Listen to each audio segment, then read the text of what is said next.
Bonjour chers frères et sœurs, je voudrais aborder un sujet qui est subtil, qui n'est pas aisé, parce que cela concerne une notion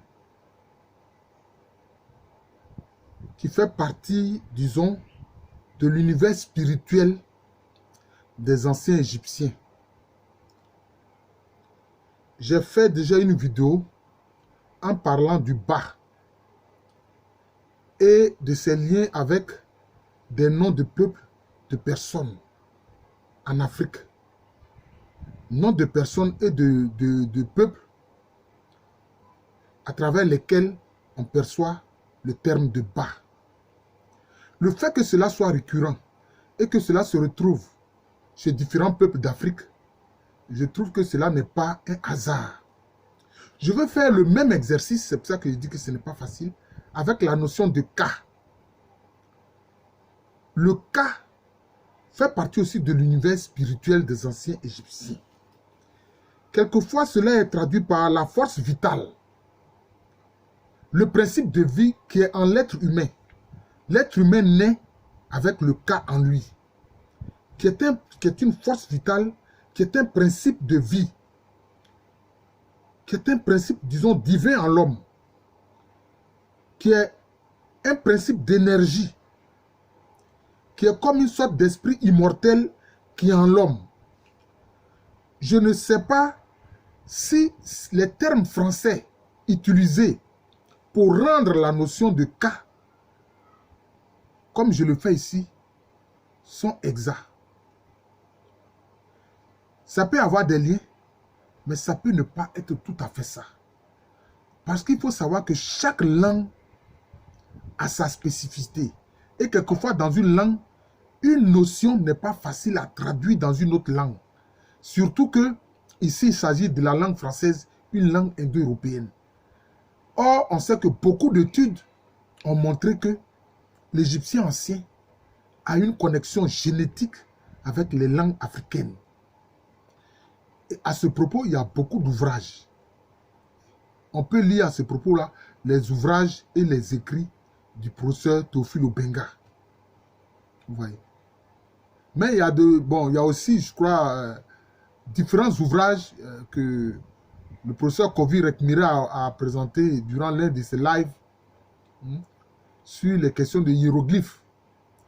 Vous voyez. On voit que beaucoup de langues africaines ont un lien génétique avec l'Égyptien ancien. Et donc le cas qu'on traduit ici par force vitale, principe de vie, principe d'énergie, esprit immortel en l'homme, bon, en tout cas en français, c'est les traductions qu'on a. Ouais. Par exemple, je sais que dans les langues akan, il y a le kra et il y a le susumi, qui sont aussi des principes de vie qui sont en l'homme. L'homme naît avec. Tout comme concernant le cas de l'Égyptien ancien, l'être humain naît avec. Mais ce que je voudrais dire, et ce que je voudrais faire ici, c'est le fait que dans beaucoup de noms qu'on retrouve chez différents peuples d'Afrique, toujours ce terme « ka », comme je l'ai fait pour le bas, je trouve que ce n'est pas un hasard. Je trouve que ce n'est pas un hasard. Voilà. Parce qu'il n'y a pas de fumée sans feu. En Afrique, ici, il y a des personnes qui s'appellent K, simplement K. K. Il y a même un acteur qui joue dans beaucoup de sketchs en Côte d'Ivoire ici, qui s'appelle K. Il y a un collègue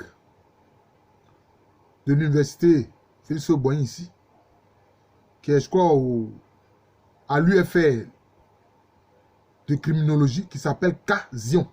Voilà, K. Zion. Et ça, c'est un nom qu'on trouve à l'ouest de la Côte d'Ivoire.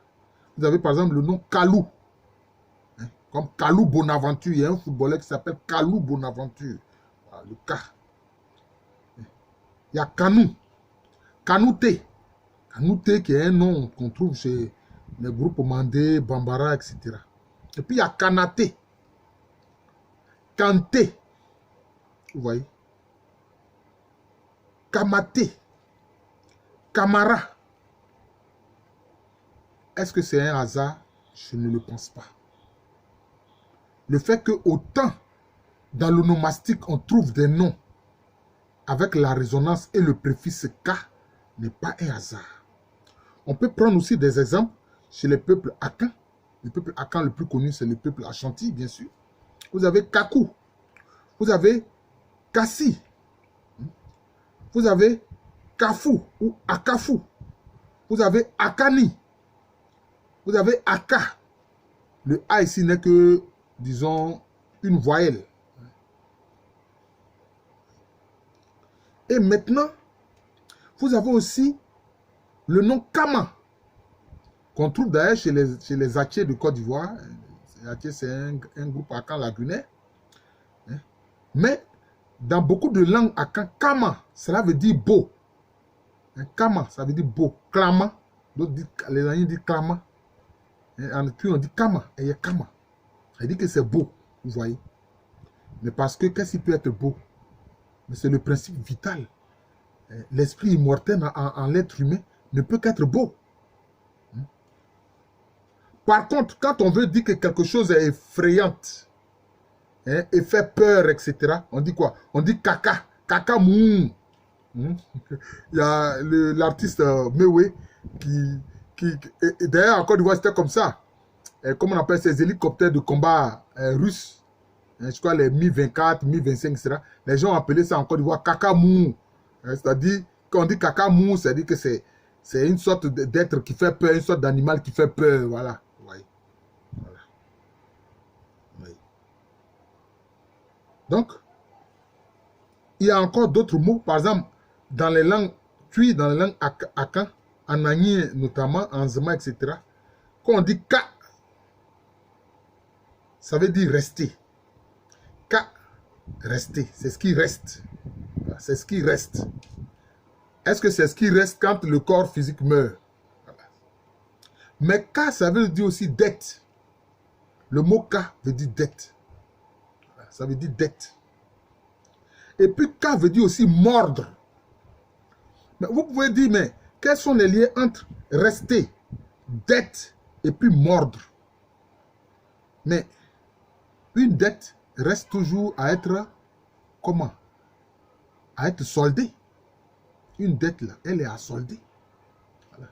Et elle est bien mordante, la dette. Voilà. Tant qu'on ne l'a pas évacuée.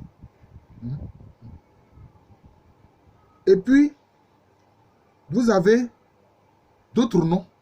Par exemple, chez les Cuifos, chez les locuteurs de la langue Cui comme les Achantiques, vous avez le nom Kari ou Kari-Kari. Kari-Kari. D'ailleurs, il y a un roi des Achantis qu'on appelait Kofi Kari-Kari. Toujours la racine K. Mais chez les lobbies, vous avez par exemple le nom Kambiré. Kambiré. Ou chez les Bandings, Kandia.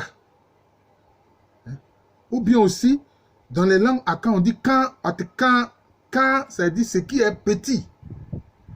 Quand, en Agni notamment, petit.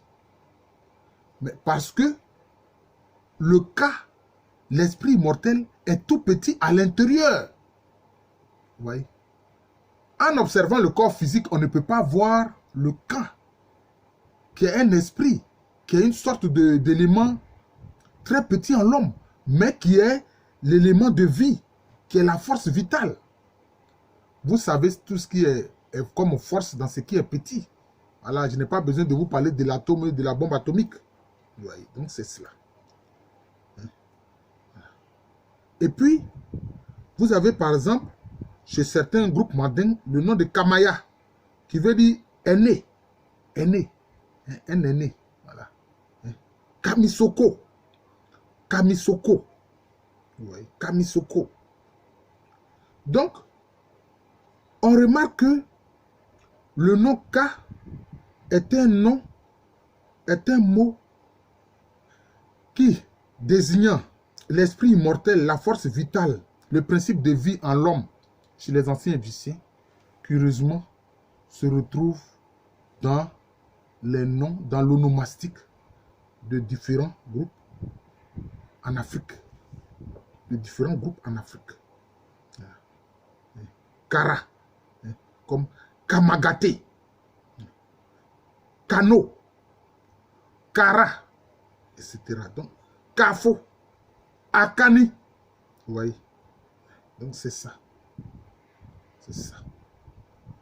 Voilà. Donc, c'est pour vous dire simplement que, à mon avis, ce n'est pas un hasard.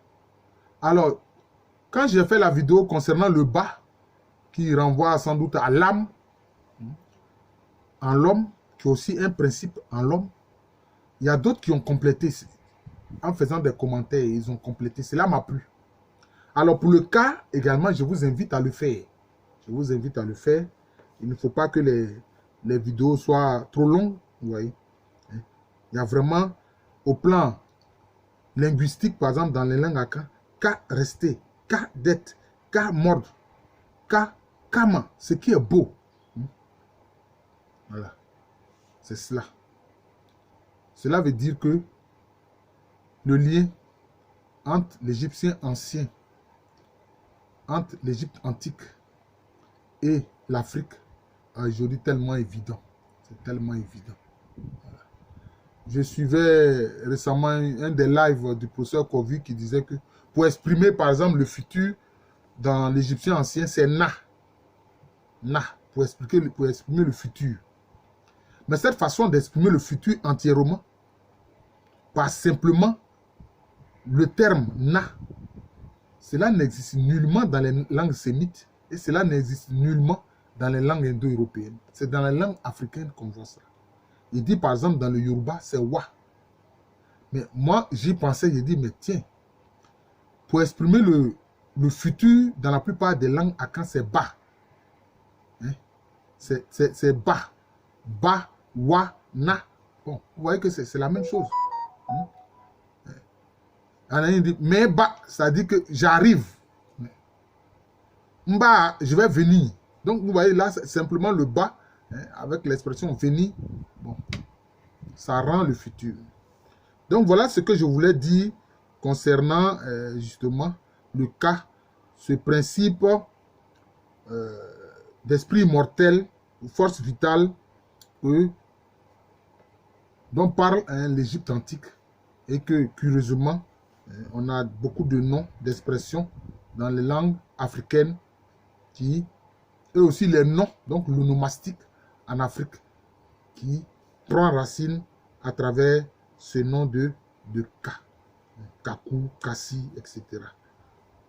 C'est très important. D'ailleurs, Kaku, Kwaku, ce sont des variantes du même mot. Kwa, Ka, ce sont des variantes du même terme. Voilà, il faut savoir cela. C'est parce que ici, j'ai préféré prendre Ka. Comme par exemple, dans Anani Sanvi, on ne dit pas Kwaku, on dit Kaku. On ne dit pas Kwasi, on dit Kassi.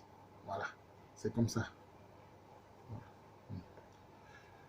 Je vous remercie. Je suis le professeur Alou Kwame Rémy, professeur titulaire d'histoire à l'université Félix Houphouët-Boigny, université qui est à Cocody, c'est à Abidjan, une ville de la Côte d'Ivoire. Côte d'Ivoire, un pays situé lui-même en Afrique de l'Ouest. Merci encore et bonne journée à tous.